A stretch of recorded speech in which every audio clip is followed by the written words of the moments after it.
Hello student, अगर आप Jharkhand academy council के स्टूडेंट हैं और क्लास 12th में हैं तो आपके लिए है ना बहुत ही एक खतरनाक न्यूज़ है ये कि झारखंड एकेडमी काउंसिल ने नया सिलेबस जारी कर दिया। तो नया सिलेबस में बिजनेस स्टडी अकाउंटेंसी का सिलेबस तो सेम रखा, लेकिन इस बार ईटीपी का सिलेबस बिल्कुल चेंज कर दिया है।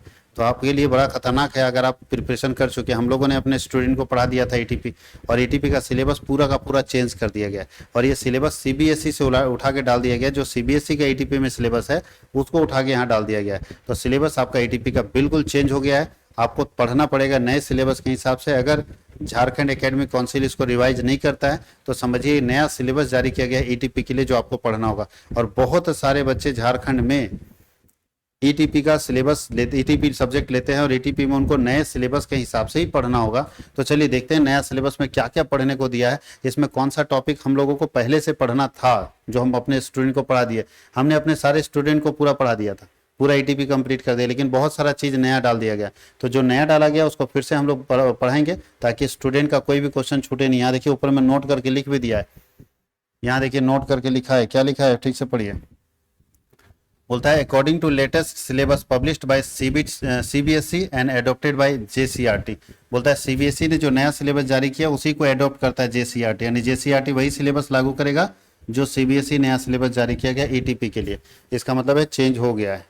अब चलते हैं क्या क्या चेंज हुआ, ध्यान दीजिएगा, बहुत अच्छे से मिलाइएगा। अगर इसको सही से नहीं देखे तो बहुत बड़ा झटका लग सकता है, क्योंकि अगर आप जहाँ पढ़ रहे हैं, क्योंकि मैक्सिमम शिक्षक ये मानते हैं कि सिलेबस सेम रहता है, खाली थोड़ा मोड़ा चेंज करता है। और अगर वो ये नहीं ध्यान दे रहे हैं कि ईटीपी के अंदर क्या क्या पढ़ना है तो बहुत बड़ा नुकसान आपको दे सकते हैं, क्योंकि वो पढ़ाएंगे कुछ और क्वेश्चन आएगा कहीं से और। तो आप सचेत हो जाइए, सावधान हो जाइए और अच्छे से देखिए कि क्या क्या टॉपिक है जो आपको पढ़ना है, जो पुराने सिलेबस में भी है, और क्या क्या टॉपिक है जो नए सिलेबस में भी डाला गया है। तो नया टॉपिक कौन सा ऐड किया गया नए सिलेबस में, वो हम लोग यहाँ पे डिस्कस करते हैं आपके साथ, और बताते हैं कि कौन कौन सा ऐसा टॉपिक है जो नए सिलेबस में डाल दिया गया। चलिए शुरुआत करते हैं। यूनिट 1 के अंदर हम लोगों को पढ़ना था एंटरप्रेन्योरशिप अपॉर्चुनिटी। ये सेम है, पुराने सिलेबस के हिसाब से था। सेंसिंग, ये एकदम बिल्कुल पहला यूनिट जो है ना पुराने सिलेबस के हिसाब से है। Sensing, entrepreneurship opportunity, environment scanning, problem identification, idea field, sporting trends, creative and innovation and selecting the right opportunity. ये बिल्कुल सही है, लेकिन सेकेंड यूनिट चेंज हो गया। सेकेंड यूनिट में देखिए बिल्कुल चेंज है। सेकेंड यूनिट में आपके पास है फॉर्म्स ऑफ बिजनेस ऑर्गेनाइजेशन, जिसमें सोल प्रोप्राइटरशिप पढ़ना है, पार्टनरशिप ये कहीं नहीं पढ़ाया गया था, याद रखिएगा। ये बिल्कुल चेंज है, नया चीज है। सोल प्रोप्राइटरशिप, पार्टनरशिप, यहाँ तक कुछ नहीं पढ़ाया गया। उसके बाद आपको organisational plan, operational plan, production plan, financial plan, marketing plan and human resource plan, ये भी बिल्कुल नया है। यानी यूनिट 2 समझिए कि एकदम न्यू है। ये यूनिट 2 आपके पुराने सिलेबस में नहीं था, एकदम बिल्कुल नया चीज है जो आपको पढ़ना है यूनिट 2 के अंदर। तो यूनिट 1 आपके पुराने सिलेबस से मैच करता है, तो पुराने सिलेबस में आपको पढ़ा दिया गया था। इसमें भी sporting trends, idea field, creativity and innovation, ये सब कुछ कुछ ऐसा टॉपिक है जो नया है बिल्कुल, जिसको हमको बताने की जरूरत है। और यूनिट 2 तो पूरा का पूरा नया है। आप हालांकि 11th में पढ़े हैं sole proprietorship, partnership, company, business plan का कॉन्सेप्ट, फॉर्मेट, ये कुछ पढ़े हैं आप, लेकिन फिर भी अगर आप देखें तो ये सारे चीज आपको नया एकदम बिल्कुल, जो कि 11th में पढ़ना था। और कुछ ये सब बिल्कुल नया चीज है जो आप कभी पढ़े ही नहीं है, और ये यूनिट 2 हम लोगों को बिल्कुल नया कर दिया सीबीएसई के हिसाब से। चलते हैं यूनिट 3 में, देखते हैं क्या क्या नया। यूनिट 3 में है इंटरप्राइजेज मार्केटिंग, और आप अगर ये गौर करेंगे तो ये आपका पढ़ा हुआ है, यूनिट 3 आपका पढ़ा हुआ है। ये आपके बीएसटी में चैप्टर एक्सरसाइज 11 आएगा। एक्सरसाइज 11 मार्केटिंग मैनेजमेंट के अंदर आता है, ठीक है। तो ये पूरा पढ़ना है मार्केटिंग वाला पोर्शन, तो ये पढ़ा हुआ है, ये कंप्लीट है। यूनिट 4 की बात करें तो इंटरप्राइजेज ग्रोथ एंड स्ट्रेटजी, ये बिल्कुल नया है।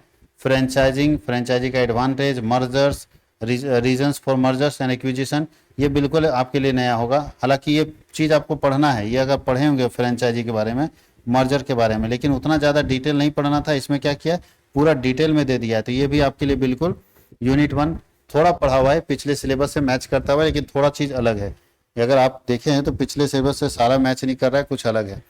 उसके बाद यूनिट 5 में है बिजनेस अर्थमेटिक, और बिजनेस अर्थमेटिक में आपको कुछ न्यूमेरिकल्स पूछेगा, जिसमें आप पढ़े थे unit of sale, cost, unit of multiple products और services, break even point, composition of working capital, inventory control, return of, ये पढ़ना है। जहाँ पे हम लोग यहाँ देखिए न्यूमेरिकल आपको पढ़ाए थे, कैश फ्लो, फंड फ्लो हटा दिया गया है, और उस जगह पे हम लोगों को बिजनेस अर्थमेटिक के अंदर cash flow statement, fund flow statement, accounting ratio सब हटा दिया गया है। उस जगह पे ये सारे चैप्टर्स डाल दिए गए हैं, नए चैप्टर्स हैं ये सब।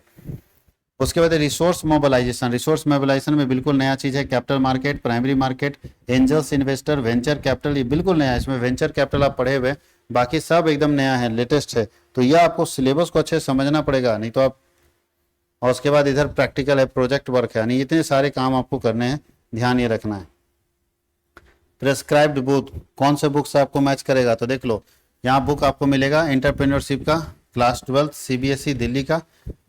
उसके बाद उद्यमिता हिंदी में मिलेगा डॉक्टर एमएमपी का, अखौरी एंड एसपी मिश्रा का मिलेगा, और बोलता है publish by national institute for entrepreneurship and small business development, ये जारी करता है, वो बुक आपको मिलेगा, वहाँ से भी बुक मिल जाएगा। और नहीं तो हम लोग तो अपना नोट्स बनाएंगे ही, हम लोग इसके अकॉर्डिंग ही अपना नोट्स तैयार करके आपको देंगे, और नए सिलेबस के हिसाब से रहेगा। तो ईटीपी में सिलेबस पूरा अपडेट कर दिया गया, चेंज कर दिया गया, तो आप ध्यान रखेंगे कि नए सिलेबस के हिसाब से अपनी तैयारी करके आप एग्जाम में जाएं, तो ताकि आपका प्रिपरेशन बहुत अच्छा हो और आप अपनी तैयारी बहुत अच्छे से कर पाएं। इसलिए नए सिलेबस को पढ़िए, ध्यान दीजिए, अच्छे से समझिए। और फिर मैं अभी भी बता रहा हूं कि जो बच्चे अभी तक कोर्स नहीं खरीदे और कहीं नहीं पढ़ रहे हैं, उनकी तैयारी बहुत अच्छी नहीं है, तो भाई एजुकेशन सिस्टम बदल रहा है। आपको आज के जो कॉम्पिटिटिव लाइफ आज का है, उसके हिसाब से अपने आप को तैयार करना पड़ेगा, और अगर आप अपने आप को तैयार नहीं करते हैं तो जॉबलेस होंगे आने वाले समय में। इसलिए आप अपने आप को तैयार करिए, मेहनत कीजिए, अपने ऊपर काम कीजिए, ताकि जो एक अच्छा जॉब आपको मिले, एक अच्छा काम आपको मिले, और आप अपने जीवन में आगे बढ़ते रहें। इसलिए आप अच्छे कोचिंग्स को ज्वाइन करें, पढ़े जरूर, बिना पढ़े आप एग्जाम नहीं लिख सकते हैं, ना स्कूल के भरोसे लिख सकते हैं। अगर आपका स्कूल बहुत बढ़िया प्रिपरेशन करा रहा है तब तो अच्छी बात है, लेकिन बहुत बेहतर नहीं करा रहा है तो फिर आप उसके भरोसे आप इंतजार नहीं कर सकते, क्योंकि करियर आपका जा रहा है, समय आपका जा रहा है।